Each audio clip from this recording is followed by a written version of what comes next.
परभणी जिल्ह्यातील जिंतूर येथील रहिवासी 25 वर्षीय दीपक दरोडे याच्या अवयवदानामुळे मुंबई, नागपूर, पुणे आणि छत्रपती संभाजीनगर येथील रुग्णांना नवजीवन मिळालं आहे। जिंतूरमधील चिंचोली दराडे येथील रहिवासी दीपक दराडे हा 25 वर्षांचा युवक शनिवारी आपल्या शेतातून जात असताना दुचाकीने त्याला धडक दिली आणि तो जखमी झाला। या अपघातामुळे त्याच्या डोक्यात अंतर्गत रक्तस्राव झाला आणि तो कोमात गेला। त्याला उपचारासाठी परभणीतील देवगिरी सुपर स्पेशालिटी रुग्णालयात दाखल करण्यात आलं होतं। मात्र दुर्दैवाने शनिवारी सकाळी त्याचं निधन झालं। त्याच्या मृत्यूनंतर त्याच्या कुटुंबियांनी त्याचे अवयव दान करण्याचा निर्णय घेतला। यानंतर हृदय मुंबईतील एका 53 वर्षीय महिलेला प्रत्यारोपित करण्यात आलं। संभाजीनगरातील 52 आणि 35 वर्षाच्या रुग्णांना किडनी दान करण्यात आल्या।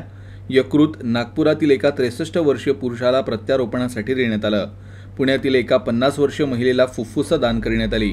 परभणी ते नागपूरपर्यंत लिव्हर वाहून नेण्यासाठी 450 किलोमीटर अंतर कापण्यासाठी एक ग्रीन कॉरिडॉर तयार करण्यात आला। हॉस्पिटलमध्ये 5 तासात यकृत पोहोचलं। यावर्षी दुसऱ्या शहरातून आणलेलं हे पहिलं यकृत आहे। यापूर्वी 2023 मध्ये एम्स रायपूर येथून नागपुरात यकृत आणण्यात आलं होतं। हृदय मुंबईत नेण्यासाठी परभणी आणि नांदेड दरम्यान एक ग्रीन कॉरिडॉर तयार करण्यात आला।